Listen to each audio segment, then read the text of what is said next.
Hello, our pretty deep family. Welcome to another episode of our show. I'm Dajana, a producer and an actress. And I'm Petra, a fashion model. And we are so happy that you are back here with us today. If you haven't already, please subscribe to our channel and follow us on social media so you can stay tuned on everything. So, today, this little miss gets to talk because I've been talking way too much. So tell us something about, your life that you want to share, that you think women and men watching our podcast would be able to learn from, maybe just coming to LA and how your life started here. Oh my God. Yeah, well, it started back in February 2018. Mm-hmm. So 7 years ago. Wow. That's crazy. I can't believe it's been 7 years. I feel like I came a year ago. Time goes by so fast. So fast. Especially after the COVID and those 2-3 years of COVID. It just kind of like, it just wiped out those 3 years. No, I woke up. Like it didn't exist. Yeah, I woke up this morning and I was like, wait, how old am I? And I was like, wait, it's been how many years since I was 25? Yeah, well, just, take 3 years out of that. So I always say I'm, 27, whatever. Okay, great. Yeah, you look 25. Thank you. So yeah, I came in 2018 at that time I lived in Milan. I lived everywhere like Milan, London, but Milan was mainly my base. So yeah, I came straight from Milan. I only came here to try it out just for like 2 months to see how I will like it. But I remember landing at LAX and stepping out of the airport, and I just thought to myself like, damn, I feel good here already. Like I'm at the stinky airport. I feel great. I feel like something familiar about this, I've been here like. So at that moment, I kind of knew that I'm going to like it here. And this is a place that I'm going to call home, So as I said, I only came for 2 months. How did you get your visa, or why did you come? Well, I remember it was a long process. So I got O1 visa, which is like a talent working visa, basically. Oh, so you came for modeling? Sure, yeah. Okay. And I remember that whole process was very difficult and kind of long. But I remember at that time, I opened my hair salon back in my hometown. And at that time, so 2018, I was kind of like ready to settle. I was with my ex-boyfriend. I wanted to maybe I did open the hair salon, and I was like, okay. Wow, I never knew that about you. There you go. Maybe it's time to kind of settle and be at home and do that and forget about modeling. I've done a lot, But LA came in kind of like unexpected. So I met this woman through our mutual friend. She was like my manager at the beginning. And she was like, oh my God, Petra, you have to come to LA. This can be your market. I think you would do very well here. Mm-hmm. So she helped me through the whole process. She found the agency for me. She found me a lawyer that I would end up using to get my O1 visa. And as I said, it was a very hard process because I remember going to American Embassy in Zagreb, which is the capital of Croatia. I remember, and I was doing the interview with the officers there, and that interview lasted like an hour or 2 hours. And I remember I felt like I was being interrogated. Yeah. I felt like, oh my God, like I was shaking. I felt like guilty, the way they were asking questions. So yeah, it was a hard process. And I remember at the end of that interview, they were like, we're not really sure. We're going to let you know if you passed or not. So basically, but at that time, as I said, I was ready to settle. LA kind of came out of nowhere. I was like being okay with going or even not going. So I was like fine with both things, and I didn't really care about that interview. So for the next two weeks until they called me, I was just living my life. I didn't care about it. I was just like, whatever happens, happens. So they ended up calling me in 2 weeks, and they said, oh, congratulations, you got your O1. And I was like, oh shit, it's real. And I just opened my hair salon maybe a month ago. Wow. Yeah. And I remember, oh my God, like I'm gonna go and my mom will have to take care of the hair salon. And does your mom know how to do hair too? no, she doesn't. She was just like there for business side of it. Like Okay. she was taking care of that. The bills are paid. I had a girl that was working with me. Okay. So she was there full time. But anyway, the time came. I went to LA only for 2 months or a month or 2 months. And I ended up liking it and I never moved back. Wow. Yeah, and I really do like it here, you know. It's a great city. I feel like you can do a lot of things. There's a lot of opportunities, and with my work as well. I feel like in the beginning, I didn't work that well because I remember I was very fashion. That's the term for a model. So you have fashion model or you're a commercial model, right? And when you're a fashion model, you belong more to Milan, New Paris, York. New York, you know. You're doing editorials and stuff like that I was doing prior moving to LA. But LA market is all about commercial, right? It's commercials. It's all the photos are like, you gotta laugh, you gotta smile, you gotta be girly girl, you know. And I was totally opposite of that. I was very skinny. I had nothing, you know, nothing. I was like I did not fit in with those The look of LA models. the look of LA models. So it took me, I must say, only in this past 2 or 3 years I started to work really good. Wow. So it took you like 4 years. It took me 3 years. Wow. Yeah, isn't that crazy? So yeah, to be honest with you, at this point I was like, by this age I thought I'm not gonna model anymore. I totally kind of changed my direction. I went to nursing school. I was planning on becoming a nurse and be in a medical field and all of that. I did not think that I would still model, but here I am. I'm working better than ever. So it's so interesting to me that at 31 you're modeling more than you were modeling at 26. It's crazy. Yeah. I don't know if I was back in Milan and Europe.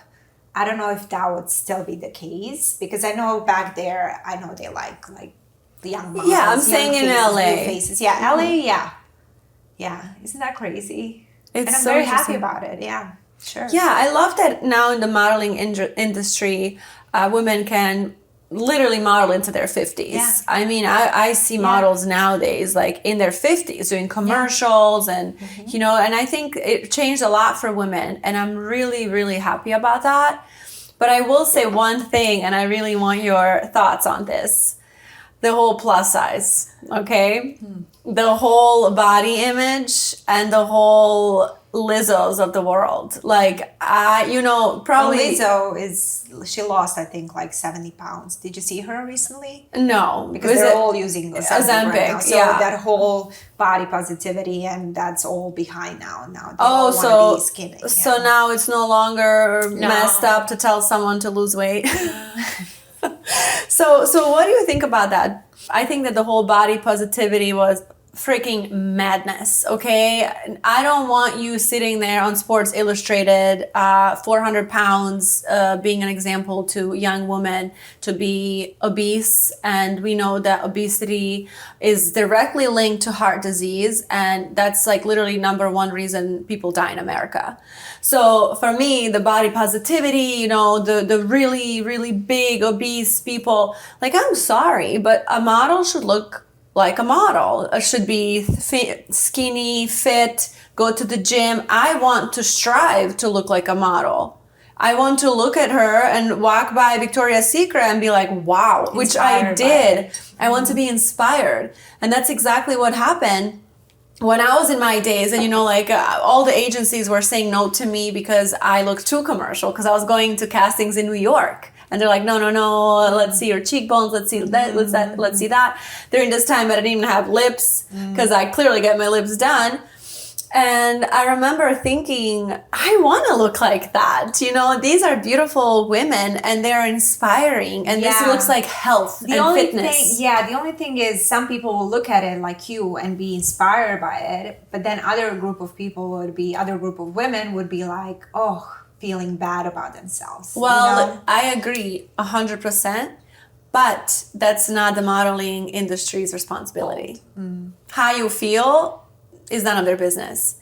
I don't think that they should be walking on eggshells, you know, these big executives at Victoria's Secret, for example, wondering how everyone on the street feels. I mean, that's not their responsibility.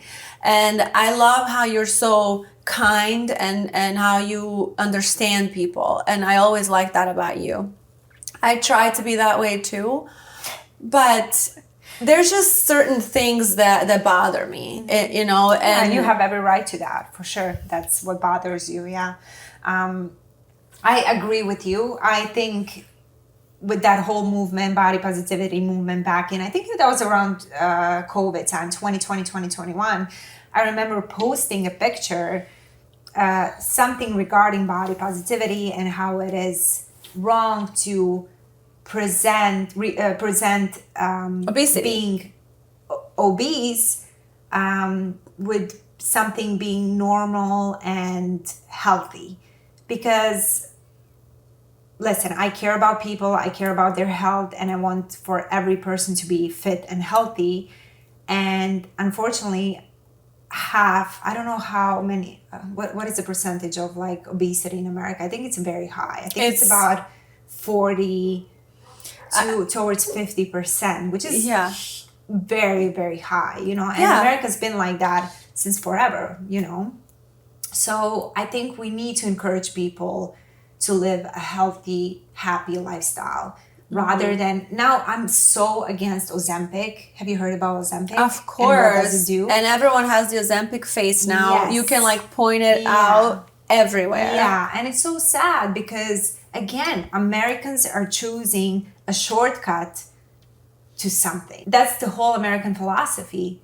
Just give me a shortcut. Give me a bandage. Give me something that I can just speed up the whole process. Like, so you have 300-pound people shooting them up with the Ozempic that, by the way, in my opinion, it's going to have a complete yo-yo effect. So once they stop using Ozempic, because what does Ozempic do is it literally gives your stomach a paralysis. So your stomach thinks it's full 24/7, so you don't have need to eat.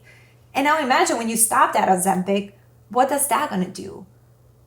If you already have bad, unhealthy habits, Ozempic is not going to change your brain and the way of thinking. Yeah. It's awful. I think it's very damaging drug. If you have diabetes too, absolutely I'm up for it. But if you're a healthy individual who just happens to be obese, and you got to take responsibility, man. Like, go to gym, eat healthy. It's not that freaking hard. It's just not that hard. Yeah. And you as a nursing student, you know exactly what it does to the body. And I trust you. I've also seen people taking it and it's, oh my gosh, they lose this, you know, fat really quickly. And then all of a sudden they age so much in their face. And then they get like loose skin and they get so many different things. I mean, like everyone in LA is taking it.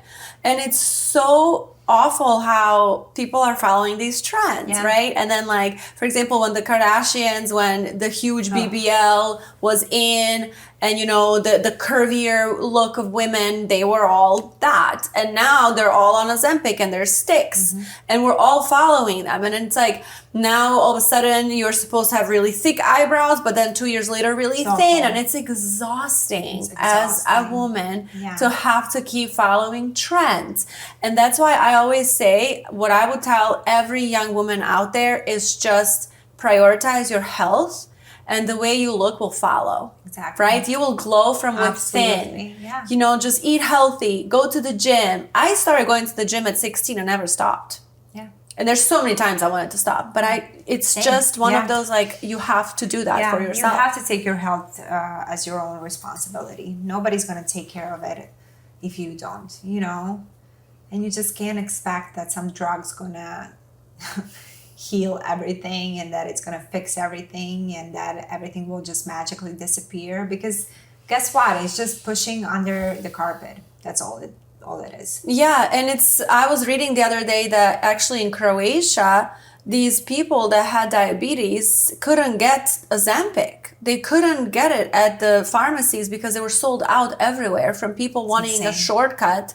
And so they wanted to lose weight fast. It's like, how about you get your ass to the gym, you eat healthy, and you actually do it the healthy way, right? And listen, some people really have an issue with losing weight. That's like the thyroid that's issue. The thyroid people, issue and other issues. And listen, I'm sure there are people, a lot of people like that. But I feel like majority of people, especially Americans, are not like that. Do you know that the first time I've seen an obese person was the second I landed in America? So I was 14 years old. I have never seen an obese person to that level. You know, back home, there are a couple of people you'll see like once in a while that are a little thicker, but not to a point where they're, you know, like 300 pounds. And so I land in Cleveland. And first of all, I thought there are multiple things weird about these people. One, that they lay on the floor at the airport. They're literally sleeping on the ground. Second, that I thought was super weird is they wear pajamas everywhere. Like in high school, everyone's wearing pajamas, Crocs. Like when I showed up in Serbia in those Crocs, my mom looked at me and said, "Oh, what's happening? People are gonna see you."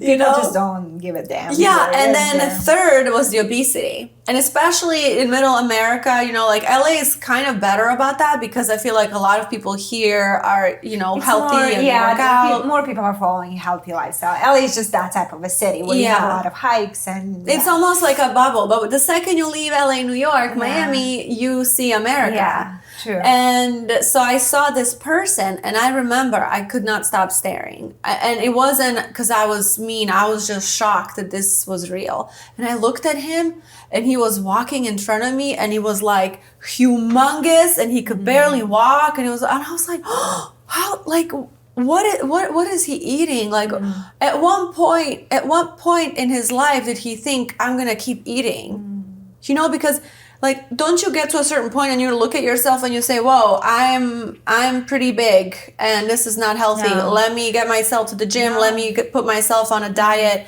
They just keep eating. Because it's an issue. It's addiction. So people have addiction with drugs and, you know, alcohol and gambling. It's addiction. It's a food addiction. Do you think it's a part of self-hate, just eating that much? 100%. I think it's a form of a stress relief. You know, for some people, you have some people that it's like me, like when I'm under the stress, I lose weight and it's very hard for me to keep the weight on myself. You know, I'm that type of person. But then you have people who, when they're under the stress, they feel like they need to eat. So unfortunately, it's just the form of addiction. But you know what really, I wouldn't say pisses me off, but it makes me sad. What? When I go to, let's say, my guilty pleasure sometimes is In-N-Out and Chick-fil-A, you know, sometimes I would go there. And then when I go there and then I see 200, 300 pound person eating at fast food. And taking their kids with them. And taking their kids. Yeah, I had a situation the other day, not situation, but I saw a family the other day at one fast food restaurant and they were all obese. Mom, dad, and 2 kids. They were all obese. Poor kids, they have no chance. Yeah, they don't have any chance, man. And it's, you know, again, I feel I have sympathy for those people because obviously it's, you know, it's in their brain. They have some issues on emotional in an emotional regard, but man, it's like don't use Ozempic, don't use those shortcuts because you'll just come back as soon as you stop taking. You can't take Ozempic for the rest of your life, you know. And so you think that the second they stop taking Ozempic, they'll gain the weight back? I believe so. And it has long-term effects. I was just reading the other day that new things are coming up literally daily about Ozempic and side effects that people have no idea about. So at what price are you willing to sacrifice your health to be skinny, right? A shortcut to be skinny. I think we need a whole other episode, and yes, I'm pretty okay. sure I won't shut up in that one. That's going to be your episode, Diana. But we can get into that in the next episode, Yeah. and I really want to talk about that because that is one thing that did piss me off a lot. And people just not knowing what the hell they're putting in their bodies, starting with Ozempic, going to the COVID vaccine, and then everything else that's in our future that we know nothing about. Yeah, and you know what? Americans are very good testing group. Yeah. Testing buddies. It's like they're like a subject for the whole world. They're a great subject for all kinds of testing. So, all right, we're gonna talk about it in our next episode. I think Sounds good. It's a good subject for sure. Sounds good. Thank you guys so much for watching, and we'll see you next time. Bye, guys.